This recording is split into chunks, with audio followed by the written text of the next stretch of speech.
থাকে না। সঙ্গে সঙ্গে শ্মশানে 45 মিনিটেও তাদের কাছে জ্ঞান বুদ্ধি থাকা সত্ত্বেও অভাবের তাড়নায়, সংসার চালানোর তাড়নায় তিনি কিন্তু পুরন্দরপুর মহাশ্মশানের ডোমের কাজ নিয়েছেন।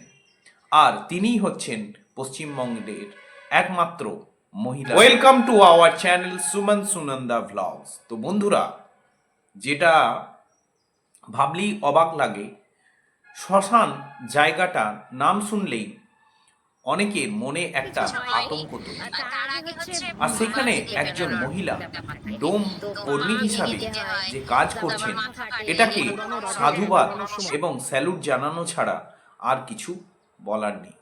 যাই হোক, তারই আজকে বিশেষভাবে বলার আছে এই ভিডিওতে, তাই পুরো ভিডিওটা দেখুন।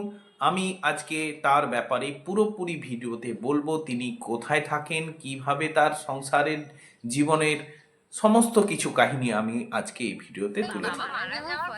প্রথমত, তার নাম হচ্ছে টুম্পা দাস। এই টুম্পা দাস হচ্ছে এমন একজন মহিলা ডোম, যিনি কিন্তু নির্ভয়ে শ্মশানে প্রায় দীর্ঘদিন ধরে ডোমের কাজ করে চলেছে। প্রথমে কাঠের চুল্লিতে, এখন ইলেকট্রিক চুল্লিতে পুরন্দরপুর মহাশ্মশানে তিনি রয়েছেন। সত্যি কথা বলতে কি, এই জিনিসগুলো ভাবলেই মানুষের মনে একটা আতঙ্ক তৈরি হয়, কিন্তু তার সঙ্গে কথা বলে জানা যায় যে তার পিতার দেহ অবসানের পরে তিনি কিন্তু সংসারের হাল ধরার জন্য এই কাজটিকেই বেছে নিয়েছিলেন তার পেশা হিসেবে। বর্তমান সময়ে তার 30 বছরের কাছাকাছি এজ হলেও তিনি কিন্তু এই কাজেই বহাল থাকতে চান। অন্য কোনো পেশাকে তিনি আর পছন্দ করছেন না। এটাও তিনি বুঝেন যে তার সঙ্গে বিবাহ করতে অনেকেই অনিচ্ছুক, যেহেতু তিনি ডোমের কাজ বেছে নিয়েছেন। তবু সব জেনে শুনেই তিনি কিন্তু মানুষের সেবার্থে, হিন্দু সনাতন ধর্মের সেবার্থে তিনি কিন্তু কাজ করে চলেছেন। তার সঙ্গে কথা বলে জানা যায়, একটা সময় ছিল তার পিতার দেহ অবসানের পরে ঘরে ছিল প্রচণ্ড অভাব, কর্মের সেই রকম কিছু না পাওয়ার জন্য তিনি কিন্তু এই পেশাতে এসেছিলেন। আর তার ব্যাপারটা হচ্ছে যে তার ভাই বোন এবং মাকে নিয়েছিল সংসার। আর সত্যি কথা যে মহা শ্মশানে তিনি সেবা করছেন শুধু মরা দাহ করার জন্য নয়, তিনি কিন্তু সেখানে কালী মন্দিরের পূজা অর্চনার ও সেবা করে চলেছেন।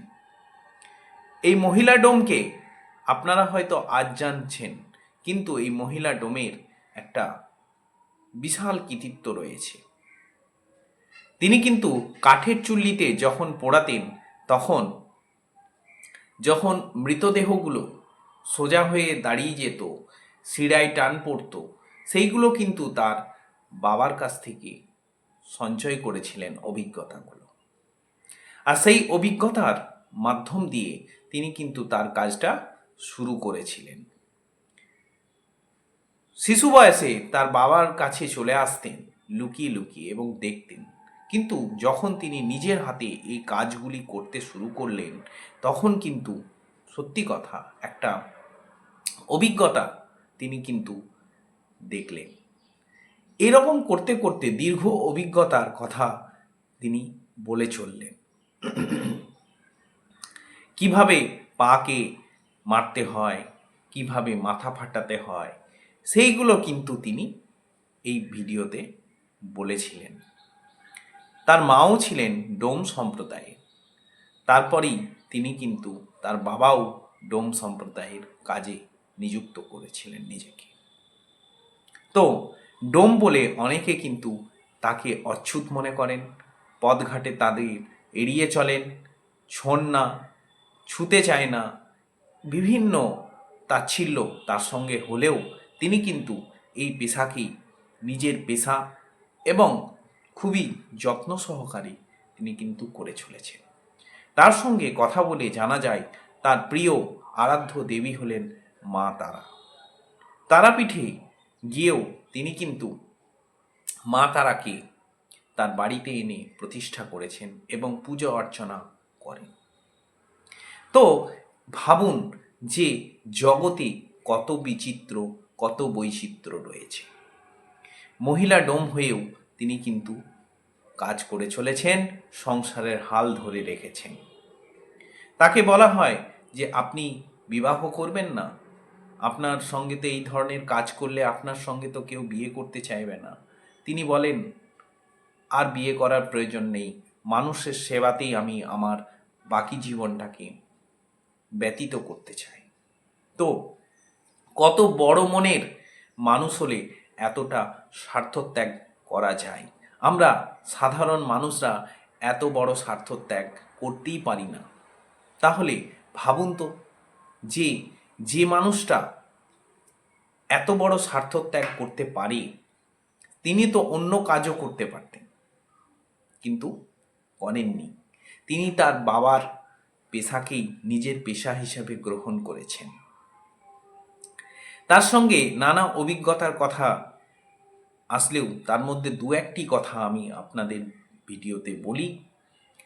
যেমন তিনি একটা টাইমে যখন প্রথম এই ধরনের দাহ কার্য করতেন, স্বপ্নের মধ্যে তিনি কিন্তু এই জিনিসগুলো ভিজুয়ালাইজ করতে পারতেন, দেখতে পেতেন।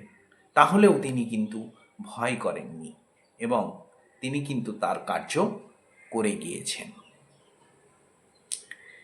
তাছাড়াও যে তিনি তাকে জিজ্ঞাসা করা হলে যে তিনি কত পারিশ্রমিক পান, তিনি বলেন খুব সামান্য পারিশ্রমিক পান, তাতেই তিনি সংসার চালান, কিছু করার নেই।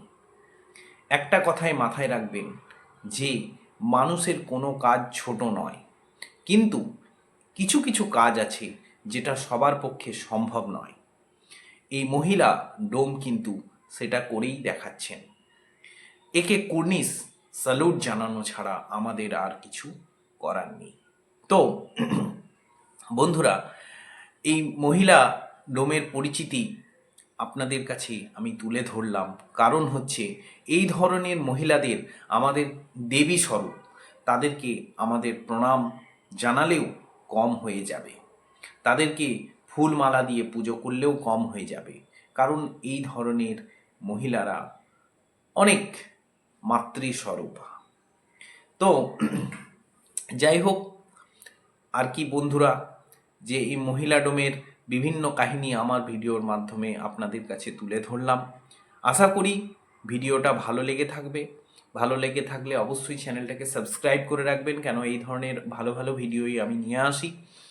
আর অবশ্যই লাইক করবেন, ভিডিওটা লাইক করবেন, আর অবশ্যই শেয়ার করবেন।